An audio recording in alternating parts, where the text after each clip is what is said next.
carro não tá caro só no Brasil, o carro tá caro no mundo todo. O norte-americano também tá reclamando que o carro tá caro, o europeu também. Tudo que é bateria hoje, essa aqui, qualquer que esteja aqui no estúdio, a grande maioria vem da China. Sim.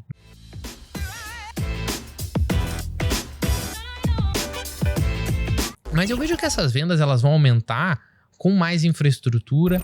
Quando você tiver uma realidade em que a pessoa vai sair da sua casa em São Paulo, eu vou vir até aqui ter uma reunião e tem um carregador ali. Sim. E daí eu vou sair daqui, eu vou na minha próxima reunião, tem outro carregador ali. Eu vou pra praia, vou parar num ponto de recarga, já vai ter uma empresa privada que seja com 15, 20 carregadores rápidos aqui no trecho, vamos dizer, São Paulo, litoral. Uhum. Aí eu vejo uma situação em que as pessoas vão falar, puta, então pra mim tá fácil. Então tá tranquilo. Enquanto ainda a gente tiver um cenário que existe um entendimento que os prédios estão tendo, um cenário em que ainda está sendo construída uma maior infraestrutura, muitas pessoas ainda vão falar, não, como meu carro principal, eu ainda vou esperar um pouco. Você acha que quem vai ser o maior responsável por essa infraestrutura? Governos ou as próprias montadoras? Como a Tesla faz em outros lugares e coloca vários Tudo pontos? indica que no Brasil, quem vai colocar carregador nas ruas vai ser a iniciativa privada. As próprias montadoras. A gente está falando, ou as próprias empresas de recarga e talvez as distribuidoras de combustível, como Raízen e Vibra, né?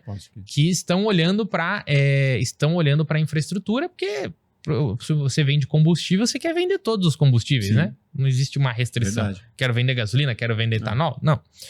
E tudo indica que vai ser a iniciativa privada. Eu já estou falando disso há um bom tempo, né? E a gente já tem carros elétricos ali chegando com um pouco mais de vigor no Brasil desde 2019, com os de luxo, 22 com os carros segmento mais médio ali, né? Com os Volvo que eu falei, e 23 com os BYD. E até então o movimento maior é a iniciativa privada. Então a gente não está vendo uma sinalização de que o governo vai abrir uma linha de crédito, vai ele diretamente botar investimento em carregador, por razões óbvias, né? As prioridades do governo no Brasil, as prioridades não são essas, pelo menos no quesito de criar uma infraestrutura, subsidiar, né? Uma infraestrutura de recarga. Agora, uma outra polêmica que tem em relação ao meio ambiente, em que as baterias, elas, por um lado, não tem a emissão de gases, mas, por outro lado, extrair e fazer uma bateria, ou até o descarte da bateria depois, deixaria todo o processo não amigável ao meio ambiente. Sim. O quanto isso é verdade? Eu sobre essa questão da bateria, eu sempre trago o seguinte ponto. Quando você avalia o ciclo do carro elétrico, ele ainda é a melhor alternativa que a gente tem. Por quê? Porque o ciclo da bateria, a etapa mais poluente vai ser ali na mineração, né, que vai estar numa série de países, e vai ser ali na etapa em que ela vai ser transformada. Você vai minerar, né, os minerais e você vai ter o desenvolvimento, a construção, né, da bateria. Em que já existe uma discussão grande nessa situação de você criar até um passaporte de bateria que iria falar, essa bateria teve os procedimentos de mineração certificados, ela foi o mais sustentável possível, etc. Só que depois disso, quando a bateria chega no carro, ela encontra uma etapa em que ela vai compensando toda a parte poluente da sua produção. E aqui é muito interessante porque ela compensa, e dentro dos centros urbanos, São Paulo, Rio de Janeiro, Curitiba, vários locais, ela não emite poluição.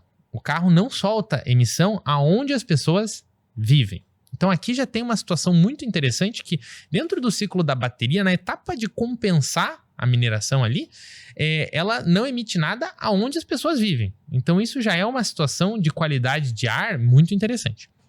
E depois você vai poder ter uma reciclagem dessa de baterias. E como você até bem citou, né, o Sérgio Habib, ele mesmo já falou que existe uma situação em que você vai, a longo prazo, esses minerais das baterias, eles já vão ter sido minerados e você vai viver de produção de baterias reciclando baterias antigas. Então você já vai ter minerado, digamos assim, a composição.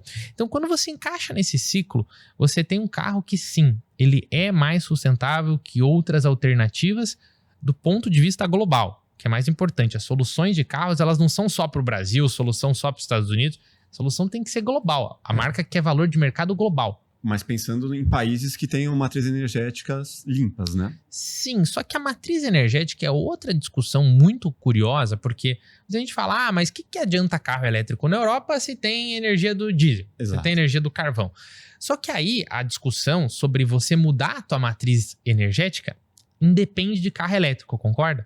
Se você quer um país que vai depender menos de fontes poluidoras e você quer um país que depende mais de fontes renováveis, indiferente se o teu carro é elétrico, se o teu avião é elétrico, se o teu barco, você tem que gradativamente mudar a tua matriz. Então isso eu sempre falo que é um pouco meio que ovo a galinha, sabe? Não dá pra você esperar só ter carro elétrico para mudar a matriz energética, e não dá pra você mudar a matriz energética só quando tiver carro elétrico. São coisas que vão ter que andar juntas. Evidente, hoje, se você medir a poluição de um carro que foi abastecido com energia renovável e um carro que é abastecido com energia não renovável, evidente que a energia não renovável, ela é muito maior, né? A poluição é muito maior. Contudo, se você também avaliar a emissão que sai dos centros urbanos com os veículos e vai para outros locais, nos casos em que, né, a gente tem uma geração carvão, por exemplo, diesel, você também tem um ganho bem considerável.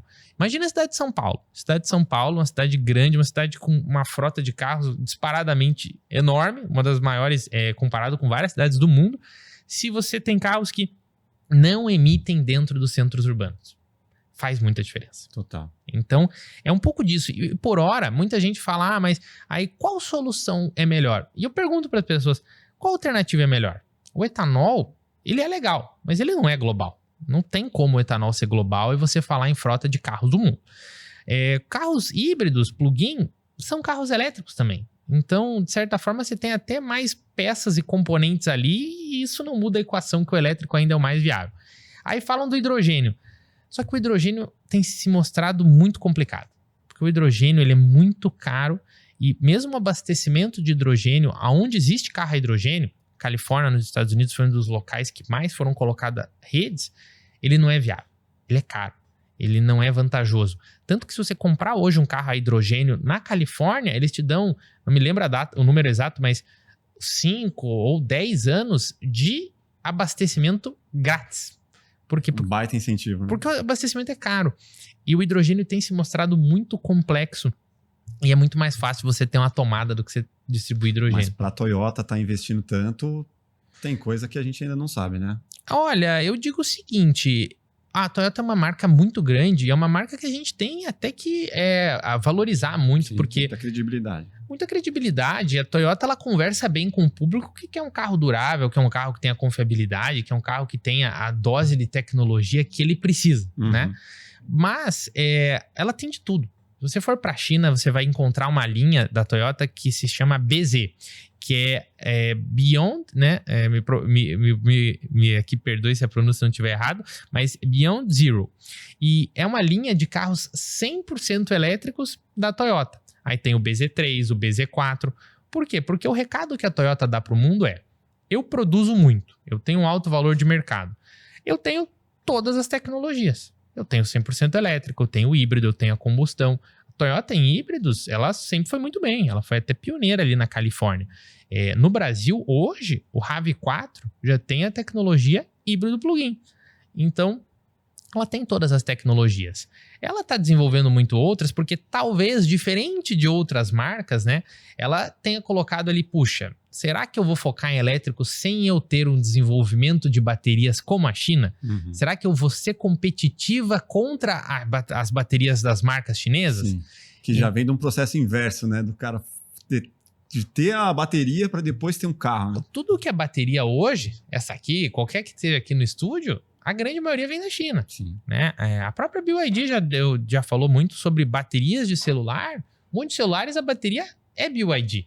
Então, será que estrategicamente as marcas... Querer competir com... Tanto que a discussão hoje... Eu até gravei um vídeo sobre a última eleição do Donald Trump nos Estados Unidos, que muita gente falou, o Trump... E ele mesmo falou, né? Que ele vai ir contra o mandato dos carros elétricos. Ele vai deixar de olhar. Mas por que ele falou isso? Porque ele odeia carro elétrico? Não é bem assim. Ele até já deu umas entrevistas nos últimos anos falando, carros elétricos têm a sua usabilidade, são rápidos, são interessantes. O Elon Musk tá no meu governo, então eu não tô contra ele. Porém, as marcas norte-americanas viveram períodos maravilhosos na história. Ford, Chevrolet, Cadillac. Sim. E não foi com carros elétricos. Foi com muscle car, com V8, com carro grande. Alta emissão. Então, Donald Trump se posicionar de maneira um pouco contrária aos elétricos, contrária aos elétricos não significa que ele não gosta do carro. Mas não dá pra imaginar o Trump num elétrico. Não, mas diz que o presidente dos Estados Unidos não pode nem dirigir, né? Ele só anda de motorista. Mas assim, o principal detalhe é, como país, como é que você vai competir comprando a bateria da China e fazendo carro elétrico? Por mais que o teu carro seja muito bom. Uhum. Então, um pouco das brigas que a gente tá vendo, você deve ter visto algumas notícias, tal marca vai recuar em elétrico, tal marca tá um pouco contra, mas muita coisa é porque a competitividade com os chineses ficou muito difícil. Qual que é a maior briga desse setor hoje, entre fábricas, digamos, Tesla e BYD? Qual que são os maiores concorrentes? Você fez uma pergunta boa, porque a gente tem situações muito regionalizadas. A BYD, ela tá disparada na China. Então, assim, ela não tá com uma concorrente muito direta. E, assim, ela até poderia estar brigando mais com a Tesla, se a BYD quisesse, mas ela preferiu fazer híbrido plug-in e entrar nos mercados que a Tesla falou que não vai fazer híbrido plug-in, porque Elon Musk não acredita na tecnologia, ponto final, né? Então, assim, a BYD, ela partiu de um princípio que ela fugiu meio dessa briga. Agora, a discussão não tem sido muito uma briga, muito assim, entre a BMW e a Mercedes, que eles, cada um emplaca ali cerca de 2,5 milhões de carros no mundo todo e eles estão felizes com isso. A briga tem sido como é que as marcas europeias, norte-americanas vão ser competitivas a longo prazo com a chegada de chineses. Que por mais que você torça o nariz pro carro, dependendo da pessoa, né? O carro às vezes custa 1/3 do equivalente. Então, assim, mesmo que o cara não goste muito, já viu aquele carro da Xiaomi? Não vi ainda. É o Xiaomi SU7, parece um Porsche Taycan. Ele custa ali quase 1/3 do Taycan. Então, mesmo na China, o cara fala, não é um Taycan, mas também paguei 1/3.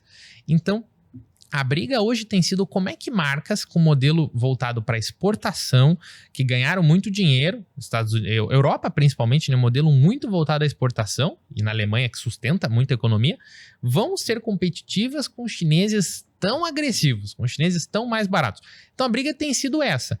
Tanto que você vê as tarifas sendo colocadas nos países, que de certa forma são uma maneira até de ganhar tempo, né? Você segura a entrada do chinês na Europa e você fala para as marcas europeias, desenvolvimento, vamos produzir que eles vão chegar, mas a gente segura alguns anos antes deles fazerem algum tipo de acordo, né? Então a briga tem sido essa. Até a Volkswagen, não sei se você viu algumas notícias bem negativas da Volkswagen no ano passado, que ela teve ali uma queda de produção, né? Uma queda de rentabilidade, né? E também teve que demitir algumas pessoas em fábricas e tal. Por quê? Porque além de dificuldades do mercado global, o carro não tá caro só no Brasil, o carro tá caro no mundo todo. O norte-americano também tá reclamando que o carro tá caro, o europeu também. Ela viu uma situação que antes ela tinha muito mercado na China. E ela tá perdendo o mercado na China. As chinesas hoje têm mais de 60% do mercado interno. Então, as marcas tradicionais também estão sentindo essa dificuldade para vender aonde elas deitavam de braçada. Então, essa é uma situação, uma equação que a briga ficou nesse sentido. As norte-americanas também têm sentido essa briga. Só que no caso das norte-americanas, existe um mercado muito interno de Ford F-150 nos Estados Unidos, por exemplo, de Ram, de Muscle Cars, que faz com que dentro do próprio mundo deles, eles já sejam muito rentáveis. Mas o mesmo não vale para muitas europeias. Muitas europeias precisam da exportação, da venda em vários países para serem rentáveis. Pergunta rápida aqui, qual que é o seu carro do sonho? É difícil, né? Eu acho que hoje o mais impressionante é um carro que se chama Rimac Nevera. É um elétrico de mais de 1.000 cavalos, faz 0 a 100 em 1 segundo, faz ali 420 km por hora de velocidade máxima. Se fosse para sonhar, seria esse. Você chegou a entrar num desse lá na China, esse aí não é chinês, não. Esse aí ele é de uma marca que tem um conglomerado até com a Bugatti, é um desenvolvedor croata, se eu não me engano, né? Mate Rimac, acho que é o nome do fundador. Bem legal, a galera que gosta de carro conhece. E assim, é um carro muito impressionante nas suas capacidades, né? Quanto custa? Eu não me lembro quantas milhões de libras, não. Não sei se é 2, se é 3, mas é significativo. Até o Rosberg, né, esse piloto de Fórmula 1, fez ali uma campanha quando o carro foi lançado, fez alguns vídeos pegando o carro e tal. Bem legal. Dirigir. Vou pesquisar, esse eu não conheço. Não, esse é legal, esse é bacana. Esse vale botar no vídeo. Se você gostou desse corte, com certeza vai gostar do episódio completo. Vá aqui na descrição Pegue o link e saiba tudo sobre carros elétricos, sobre esse universo que vem crescendo tanto, com o especialista Matheus Afonso, do canal Electricar BR. Se inscreva no nosso canal, deixe seu like e até o próximo Plugado Podcast. Grande abraço, valeu!